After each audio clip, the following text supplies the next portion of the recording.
and number 42, Paul Warfield. Warfield strikes with the quickness of a cobra, but his real talent is an uncanny ability to catch the ball under pressure. Due to an off-season trade, Warfield's all-pro moves this year will be made in behalf of Don Shula's Miami Dolphins.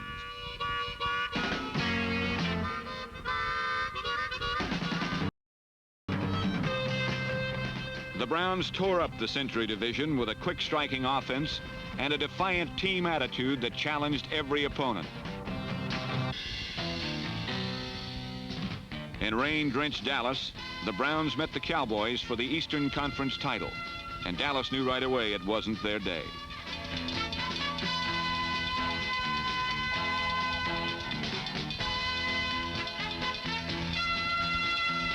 Bill Nelson's plan was simple.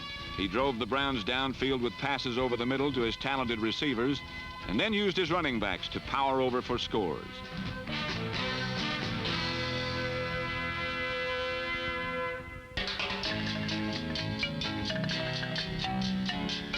Craig Morton's soggy throwing arm misfired, and Cleveland was quick to turn mistakes into points.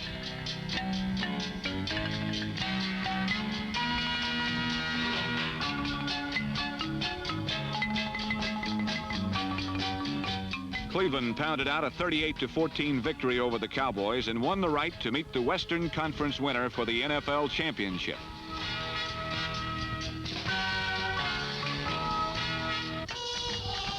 In the Western Conference, the Los Angeles Rams have been known historically as a brutal, hard-hitting team whose reckless play forces opponents into mistakes.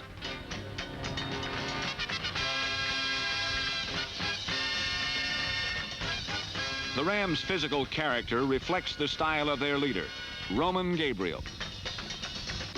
At 6'4" and 220, Gabriel was the biggest and strongest quarterback in the league and could withstand any amount of pressure to lead the Rams to victory.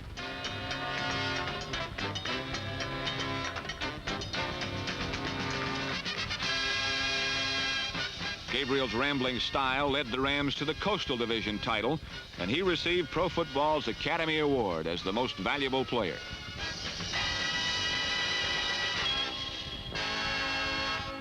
But from the frozen north came something even tougher, an awesome collection of brawlers who sounded like characters in a Western movie. Injun Joe and the Purple Gang.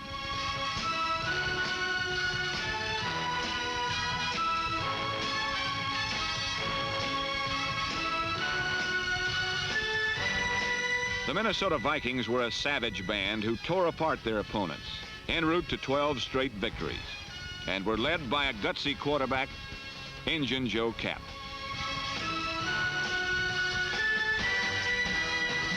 He was a leader not only in word but in deed, and with guts more than ability, he led the Vikings to the Central Division title.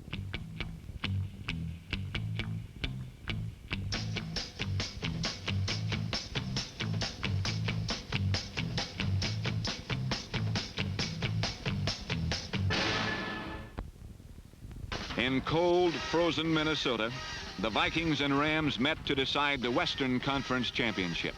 And at first, Roman Gabriel seemed unaffected by the icy chill of the Minnesota winter. Gabriel drove the Rams as he had driven them all season, and his touchdown pass to number 87, Billy Truax, gave them a commanding 17-7 lead.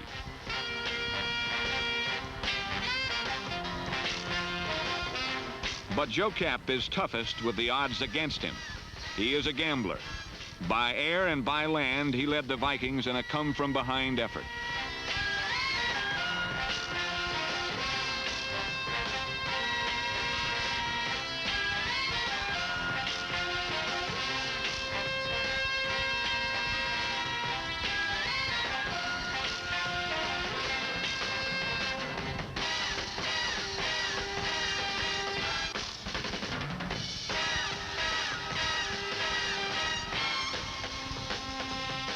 While Cap ignited the offense, a stubborn Viking front four ended any title hopes the Rams may have had and carried off the Western Conference title.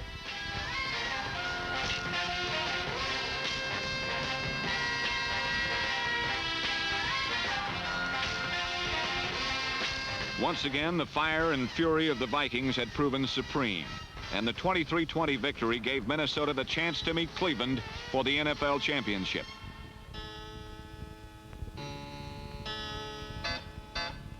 The frozen tundra of Metropolitan Stadium was the setting for the 50th NFL championship between the Vikings and the Cleveland Browns.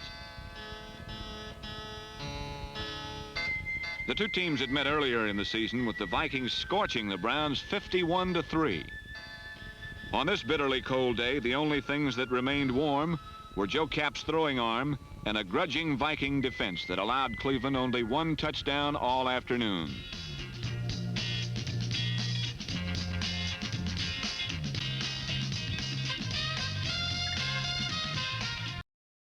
The powerful Viking front four pressured Nelson all day and finally ruined his throwing arm.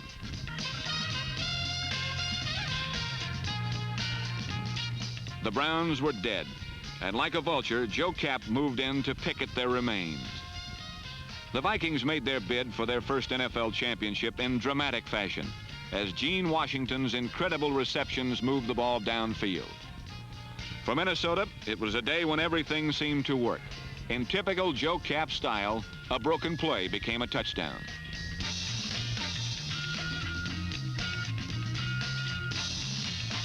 The Vikings made it look like a runaway as they piled up 24 points in the first half.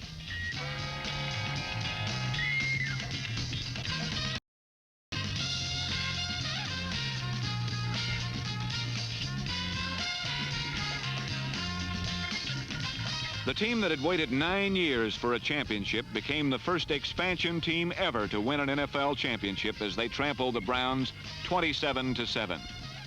The only thing that stood between the Vikings and football immortality was a team from that other league.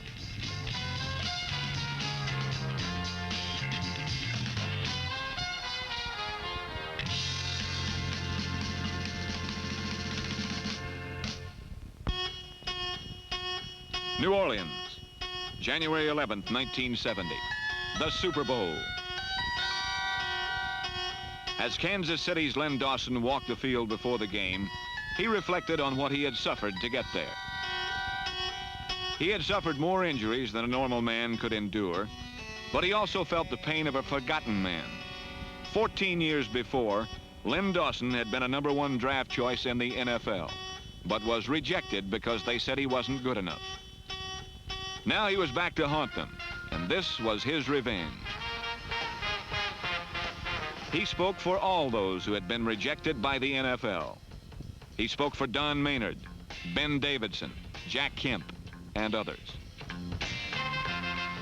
But most of all, Len Dawson was a fitting symbol for the merger of the two leagues.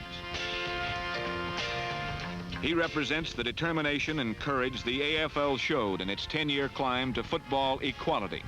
And in 1970, that other league will no longer exist, as the National Football League will be a union of the greatest stars in the game.